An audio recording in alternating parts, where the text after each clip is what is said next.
de Slala. Gran parte de lo que sabemos de la tribu de Sala de la cuenca occidental del Amazonas procede del explorador brasileño Sidney Pazuello, que estableció el primer contacto en 1996, y de un periodista llamado Paul Rafael. La tribu es uno de los últimos grupos de personas que viven casi completamente aislados de la sociedad moderna, aunque han tenido algunas interacciones violentas con las comunidades vecinas. La tribu de Sala principal está formada por unos 150 miembros, mientras que una rama cuenta con unas 2 docenas de miembros. Los grupos se dividieron después de que algunos miembros quisieran tener contacto con los asentamientos vecinos, mientras que la mayoría no. Todos los miembros de la tribu cazan y luchan con garrotes, y a veces utilizan dardos envenenados, pero no tienen armas modernas. También trabajan hasta 5 horas al día y viven en chozas comunales llamadas malocas. No tienen prácticas religiosas, pero algunas fuentes afirman que se sabe que practican el infanticidio. Tanto los hombres como las mujeres también se pintan con tinte rojo de la planta ruku. Como la mayoría de las tribus que rechazan nuestro modo de vida moderno, se las arreglan muy bien. Comen alimentos como maíz, pescado, aves, cerdos salvajes y fruta, y tienen nociones básicas de agricultura. Sin embargo, la principal causa de muerte en su tribu es la malaria. Número 11. El pueblo cujareño. El pueblo cujareño, también conocido como los Namole, son cazadores-recolectores y una tribu indígena nómada en las partes más remotas de la selva amazónica. Viven principalmente en el Parque Nacional del Manu, en la región peruana de Madre Deos, y hablan un dialecto de la lengua piro. Se calcula que su número oscila entre 100 y 250, lo que supone un aumento con respecto a la estimación de los años 70 o 10. La tribu Akuntsu. La tribu Akuntsu es una de las que quizá nunca haya oído hablar.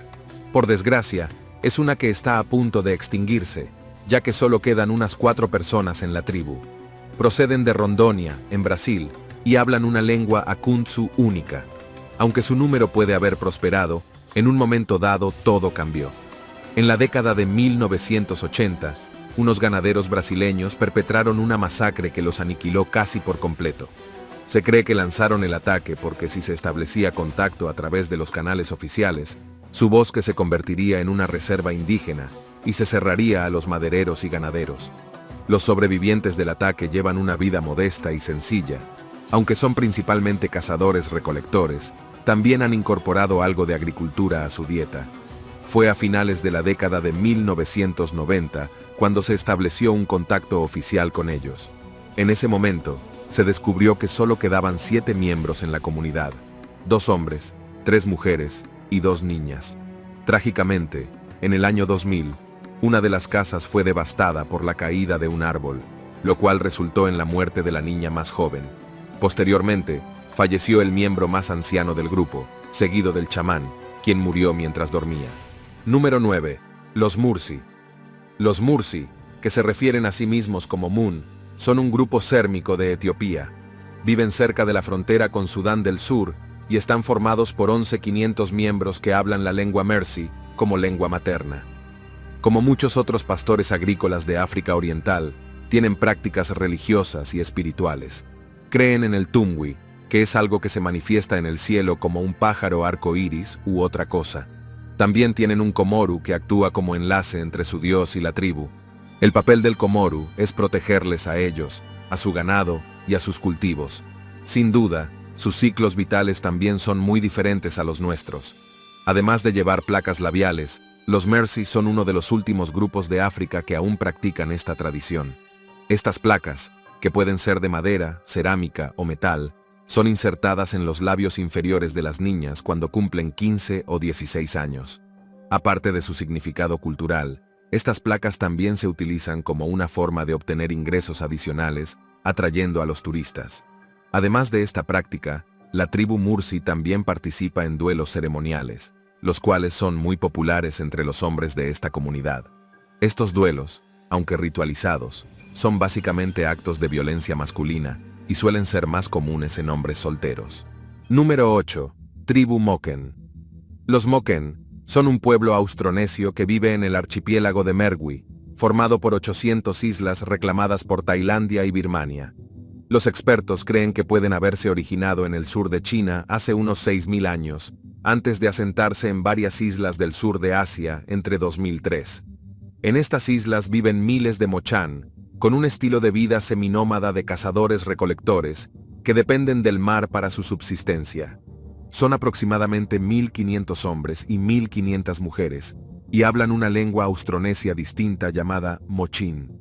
Aunque tienen una cultura y un modo de vida muy arraigados en estas islas, están amenazados. Su población está disminuyendo, y debido a su estilo de vida nómada, se enfrentan a un problema tras otro relacionados con las modernas leyes de inmigración y propiedad. Sin embargo, hasta cierto punto, se han adaptado a un modo de vida moderno. Sus hijos van a escuelas convencionales y están expuestos a las ideas culturales dominantes. Sin embargo, los que viven en las islas de Sorin tienden a llevar un estilo de vida más tradicional. Viven de la flora y la fauna con herramientas como lanzas y redes, y en los últimos años han empezado a intercambiar sus alimentos por productos del mercado local.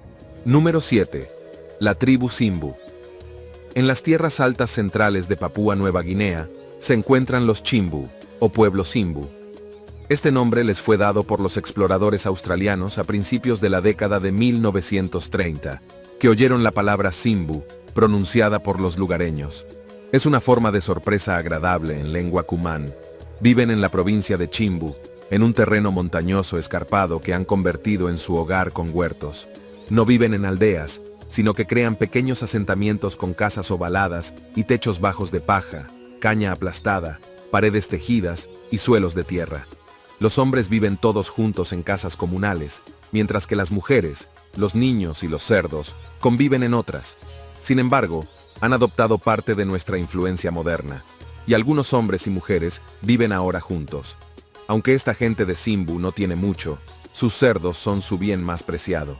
Los utilizan como objeto de intercambio en rituales de defunción, celebraciones matrimoniales y para agradecer a las mujeres que hayan dado a luz a sus hijos. También tienen una ceremonia de matanza de cerdos llamada Bugla Ingu, que consiste en matar cientos o miles de cerdos, cocinarlos y distribuirlos. Es una forma de ceremonia de intercambio entre tribus para mantener las relaciones. Número 6. Tribu Korowai. La tribu Korowai, también conocida como Kalufo, vive en la provincia indonesia de Papúa, cerca de la frontera con Papúa Nueva Guinea. Esta comunidad indígena cuenta con alrededor de 3.000 miembros, quienes durante mucho tiempo desconocían por completo la existencia de otras personas fuera de su propio grupo étnico. No fue sino hasta la década de 1970 que tuvieron su primer contacto con el mundo exterior. Inicialmente, se creía que los Kalufo vivían en impresionantes casas construidas en los árboles, pero más tarde se descubrió que esto era una tergiversación. Según informa la BBC, se habían construido estas casas en los árboles únicamente para impresionar a los realizadores de programas extranjeros, pero en realidad no eran utilizadas como viviendas. A pesar de esto, no se puede negar que las viviendas de los Kalufo están construidas a una gran altura, lo que las hace únicas y fascinantes. Construyen sus casas por encima del nivel del agua de las inundaciones, lo que evita daños y al mismo tiempo impide que los clanes rivales capturen a sus mujeres e hijos para el canibalismo y la esclavitud. Así es, he dicho canibalismo. En realidad no sabemos a ciencia cierta si existe ahora, pero se ha afirmado que practican el canibalismo ritual y que solía ser una forma de justicia. Ahora, los antropólogos creen que los clanes con contacto frecuente con forasteros ya no llevan a cabo estas prácticas. Sin embargo, es posible que mantengan la farsa para fomentar el turismo. Número 5. La tribu Mudmen. La tribu Asaro, también conocida como los hombres de barro de Papúa Nueva Guinea, es una tribu poco numerosa que viste trajes tradicionales, incluidas máscaras hechas de barro. Viven en un pueblo llamado Garoca, situado en la provincia de las Tierras Altas Orientales de Papúa Nueva Guinea. Entonces, ¿por qué llevan máscaras? Bueno, su conjetura es tan buena como la mía. Hay muchas teorías por ahí, y es posible que ni siquiera ellos conozcan ya la verdadera razón. Según una versión de los hechos, una tribu enemiga les derrotó y les obligó a huir al río Asaro. Allí se encontraron con un hombre que les dio ojos para matar, signifique eso lo que signifique. Esperaron hasta el anochecer, cuando creyeron que habían capturado al que les había dado ojos para matar. El enemigo lo vio levantarse de las orillas cubierto de barro y pensó que era un espíritu. Dado que la mayoría de las tribus de Papúa Nueva Guinea temen a los fantasmas, sus enemigos huyeron despavoridos. Regresaron a la aldea, sin darse cuenta de que sus enemigos seguían allí. Sin embargo, sus enemigos estaban tan aterrorizados que volvieron corriendo a su aldea y celebraron una ceremonia para ahuyentar a los espíritus. Cuenta la leyenda que no podían cubrirse la cara con el barro del río Azaro, ya que era venenoso, así que se hicieron máscaras con guijarros. Número 4. El pueblo Chukchi. El pueblo Chukchi es un grupo humano increíblemente interesante. También se les conoce como lorahuetlandeses y viven en las zonas más nororientales de Siberia. A finales del siglo XX, vivían en Rusia unos 14.000, divididos en dos grupos principales, los Chukchi de los Renos y los Chukchi marítimos. Ambos hablan la lengua Lauretland, pero ambos prosperan en diferentes partes de Siberia. Los Chukchi de los Renos viven de rebaños de ciervos domesticados. Los utilizan para el transporte de leche, carne y pieles. Sin embargo, los Chukchi marítimos viven del mar, cazando mamíferos marinos y pescando. Sus modos de vida también difieren en función de su entorno. Los Chukchi marítimos tienen poblados fijos, mientras que los Chukchi de los Renos viven en tiendas y se desplazan con los cambios estacionales de los pastos. También viajan en trineos tirados por renos o perros, mientras que los Chukchi marítimos se desplazan en embarcaciones con armazón de madera y cubiertas de pieles de animales. Aunque sus vidas son muy diferentes, sus creencias religiosas son en su mayoría similares. Creen que los espíritus invisibles nos rodean. También realizan ceremonias chamanistas de curación y adivinación y celebran festivales con sacrificios. Número 3. Los marchadores nocturnos. Los marchadores nocturnos son definitivamente una tribu aterradora. No querrá conocerlos, principalmente porque la mayoría de la gente no quiere encontrarse cara a cara con un grupo de fantasmas en mitad de la noche. La noche. Los marchadores forman parte de la mitología hawaiana, y se supone que son los fantasmas mortales de los antiguos guerreros hawaianos. En las noches en las que se honra a los dioses hawaianos o a los caballeros de Kanaloa, al parecer salen de sus lugares de enterramiento, se levantan del océano y marchan en grupo hacia los antiguos lugares de batalla y lugares sagrados hawaianos. Se les describe como personas de tamaño medio vestidas para la batalla, tocando tambores de guerra, soplando caracolas y portando garrotes y lanzas. El mito también afirma que no tocan el suelo ni el agua y que, en cambio, están suspendidos sobre la tierra. No dejan ninguna prueba de que alguna vez estuvieron allí en primer lugar. La marcha comienza en la oscuridad y se prolonga desde la puesta de sol hasta justo antes del amanecer. Sin embargo, pueden aparecer durante el día si están escoltando a un familiar moribundo al mundo de los espíritus. El mito también afirma que si algún mortal los mira desafiante, morirá de muerte violenta. Número 2. Tribu Agori. El grupo de pueblos Agori de Uttar Pradesh, en la India, sigue un modo de vida único. Se conocen unos 70 miembros y practican rituales post-mortem ciertamente diferentes de los nuestros. Mientras que nosotros celebramos funerales sencillos, los Agori se embadurnan el cuerpo con cenizas de cremación y utilizan huesos humanos para hacer copas de cráneo y joyas. Creen que muchas de sus prácticas tienen poderes curativos y aceptan la muerte como una parte natural de la experiencia humana. También creen en la curación a través de la purificación, transfiriendo la salud a los pacientes en un proceso curativo transformador y alejando de ellos la contaminación. Esto se debe a que creen en el estado superior del cuerpo y la mente del pueblo Agori. Por muy natural que sea la muerte, muchos forasteros y turistas ven al pueblo Agori con recelo. Algunos dicen que su estilo de vida es perjudicial para la juventud india y que viven como animales, incivilizados y en contraste con la sociedad hindú moderna. Pero su objetivo en la vida no es complacer a los demás. Puede que predominen en toda la India, Nepal y partes del sudeste asiático, pero son una secta bastante secreta y no desean notoriedad ni reconocimiento social. Número 1. El culto del cargo. Quizás uno de los cultos más extraños que existen en la actualidad es el culto del cargo.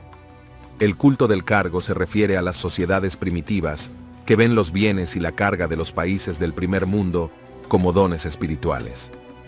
La isla de Tana en Vanuatu es un excelente ejemplo de este culto. Durante la Segunda Guerra Mundial, Los GIs estadounidenses trabajaron en una base militar en Ifate, una isla cercana.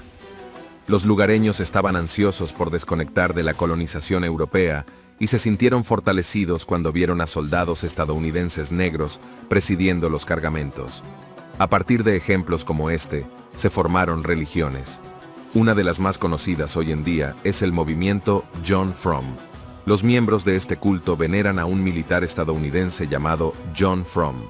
Él se identificó como John From America, y ahora se celebran celebraciones cada 15 de febrero con el día llamado John From Day.